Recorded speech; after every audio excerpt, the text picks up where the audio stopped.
Welcome to the Deep Dive. Today we're looking at some really quite interesting ideas for, well, shaking up the hotel and restaurant world. Yeah, and these come from the insights of Maurice. He's a hospitality pro, deep experience in food and beverage. Exactly. His reflections, he calls them texte colle, they offer a, let's say, a fresh angle for those of you listening who want to innovate, maybe elevate that guest experience. And what's really interesting, I think, is where he draws the inspiration from. It's the core ideas behind Chinese dining culture. Right. Which might sound a bit removed at first, but he suggests that by sort of understanding these fundamentals. We can actually find some surprisingly effective ways to, connect better with customers and, importantly, improve the bottom line. Absolutely. So that's our plan today. We really want to dig into the key themes Maurice brings up. And not just describe them, right? But pull out actionable strategies, things you might actually try in your own place. Okay, so let's start with maybe the most central idea, this whole concept of eating together. Maurice really hammers this home, how social dining is in China. It's much more than just getting fed. It's about building connections, community. You see it in the setup, don't you? Those big round tables he mentions. Exactly. Designed for groups, sometimes what, 12 people? For big events, weddings, business deals, everything. And this focus on sharing meals, it actually links directly to customer loyalty. There's research on this. Yeah, quite striking numbers. Something like 78% of customers are more likely to return if they've had a really positive social experience. 78%. Wow. So this commensality, his word for eating together intentionally. It's a seriously powerful tool, maybe one we overlook sometimes in the West. Yeah, maybe. Why do you think shared meals hit home so strongly?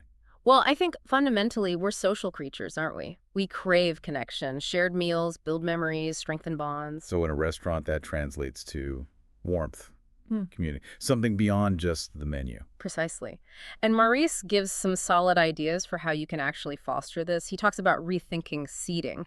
Like more communal tables, bigger ones designed for groups to actually interact. Yeah, or offering tasting menus that are meant to be shared. That encourages it naturally. And even the chef's table idea, Yeah. maybe making it less of a presentation and more of a shared experience among the guests themselves. Exactly. It's about facilitating those connections. He shared an anecdote too, didn't he, Yeah. about a customer. Oh, right. Yeah. A customer basically said what brought them back wasn't just the food, which was probably great, but the whole vibe, the connection they felt, sharing a meal at one of those larger tables. That really drives it home. The social side leaves a real mark. It does. It shows the experience is, bigger than the plate. And he uses a great analogy for us Westerners, Swiss fondue. Ah, okay.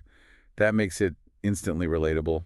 People gathered around the pot, dipping bread. It's that same communal, interactive idea, sharing the food, sharing the moment. So if you're a restaurant owner listening, thinking about maybe trying a fondue concept, Mhm. Maurice has tips. He does. Suggests making it festive, Offer a classic cheese blend, sure, but maybe also some regional variations, something a bit different. And the atmosphere. Oh, key. He talks about going for a rustic, alpine feel, cozy lighting, wood, maybe some themed music, creating that specific environment. And doing specific fondue nights. Yeah, brilliant way to make it an event. Encourage groups to book specifically for that shared experience. And this isn't just theory. He mentioned a restaurant in Geneva. Right. Saw a 15% jump in reservations just by doing weekly fondue nights. That's real business. 15% is significant. And it taps into a wider trend too, right? People wanting more interactive dining. Definitely. There was a study, 2024, saying 60% of customers actually enjoy these kinds of participatory food experiences. Fondue fits right in. Okay, let's switch gears a bit. Another fascinating area Maurice dives into is this idea of food as medicine. Yeah, and while that concept exists elsewhere, its deep roots in Chinese tradition, specifically Xiliao or food therapy, offer some interesting angles. Xiliao. So that's the belief that certain foods have, like inherent health properties. Exactly. It's been around for ages. Using specific ingredients to support health, maybe even prevent illness.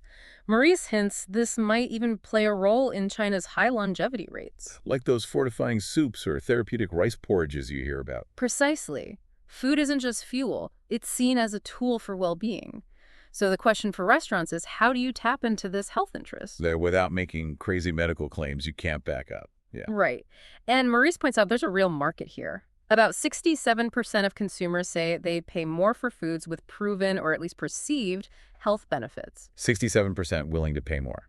Okay, that's significant. So what's the practical application? He suggests something quite smart, a dedicated wellness section on the menu. Okay, so dishes inspired by Sharia principles. Yeah, featuring dishes where you clearly highlight the beneficial ingredients, ginger, goji berries, whatever it might be, but you focus on the ingredients' general benefits, not promising cures.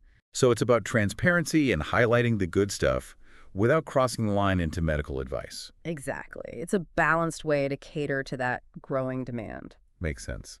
Now, Maurice also talks about how diner expectations are changing, especially thinking about China's growing middle class. Yeah, it's not just about quantity anymore. There's this big shift towards wanting diversity, quality ingredients, and a really key one, authenticity. Authenticity, that seems huge now. People want the real deal, the genuine experience. And it's not just in China, right? It's a global thing. Diners everywhere want more than just food. They want to connect with the culture, the story behind it. Is there data on that too? Maurice mentions a TripAdvisor survey. Get this. 94% of travelers said local food was a vital part of their tourism experience. 94%. Wow. Okay, so for restaurants, the takeaway is Storytelling. You've got to share the origins of your dishes, the traditions they come from. Authenticity sells because it feels real. It connects. People want the narrative.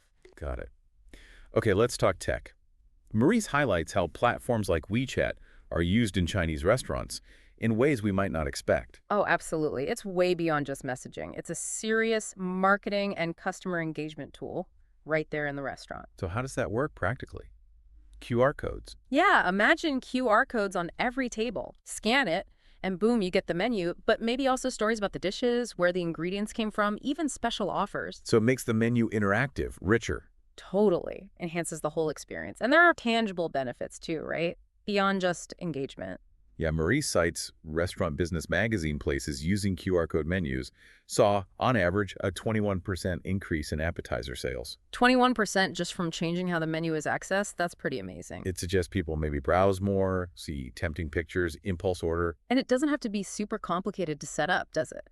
Not according to Maurice. Just simple QR codes linking to a well-designed digital menu. Photos, stories, maybe even wine pairings, all on their phone. Smart. Okay, shifting again slightly, health and well-being. This comes up again with China's big Healthy China 2030 plan. Right, which reflects that global trend we talked about. People are really focusing on food choices that support their health. And the numbers back it up. Nielsen data, Marie says, shows 67% of consumers are now following specific diets, low-carb, gluten-free, vegan, whatever. They're restricting things. So restaurants need to respond. What are the practical steps here? Simple stuff, really. Clearly mark dietary options on the menu. Vegetarian V, GF for gluten-free.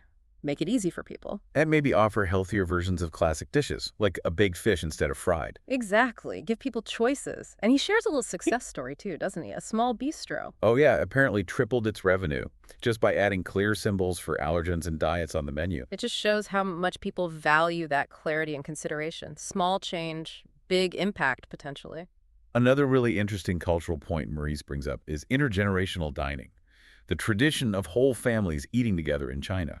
Yeah, this highlights how valuable it can be to design your restaurant to appeal across age groups. It's not just for couples or business lunches. In China, he says, dining out is often a big family affair. Grandparents, parents, kids. And places that cater well to everyone apparently see a real boost, like a 25% increase in customers on weekends. So how do you achieve that? What are the strategies? Well, thinking about the menu is key. Have options that appeal to different tastes and need simpler things for kids, maybe more traditional dishes for older generations, contemporary stuff for others. And the space itself. Yeah, considering the layout. Are there spots where different generations can comfortably sit together and talk? Maybe quieter corners, areas with more space. Thinking about the whole family unit. Right. Okay, final big theme. Ethics and transparency. This is huge now. Definitely. Maurice notes that Chinese consumers are increasingly concerned about where their food comes from, its authenticity. But again, this mirrors a global demand for transparency. People want to trust what they're eating. It's becoming non-negotiable. And there's data here too. Food Marketing Institute found 76% of consumers say knowing ingredient origins influences their buying choices. 3/4 of people. So for restaurants, the message is, be open. Showcase your local suppliers. Tell the stories behind your ingredients. Put it on the menu. Share it on social media. Build that trust by being transparent. It connects back to that authenticity point we discussed earlier, doesn't it? Absolutely. It's all part of building a relationship with the customer that goes beyond just the transaction. So wrapping this up, it feels like the big message from Maurice's insights is that looking at these sort of foundational ideas from Chinese culinary culture. Can offer really valuable practical inspiration for anyone in the hotel or restaurant game today who wants to do more than just serve food. Yeah, thinking about commensality, that shared experience. The growing focus on health and wellness. The absolute need for authenticity and storytelling. And using technology smartly to enhance, not complicate, the experience. It really shifts the focus from just providing a meal to actually crafting a whole experience, a connection. Precisely. And that leads perfectly into that final, quite provocative question Maurice poses, aimed right at owners and managers listening. Yeah, he asks, the question isn't, can you afford to adopt these practices? But rather, can you afford to ignore them? That really makes you stop and think, doesn't it? About the cost of not adapting to where consumer expectations are clearly heading, something to definitely mull over.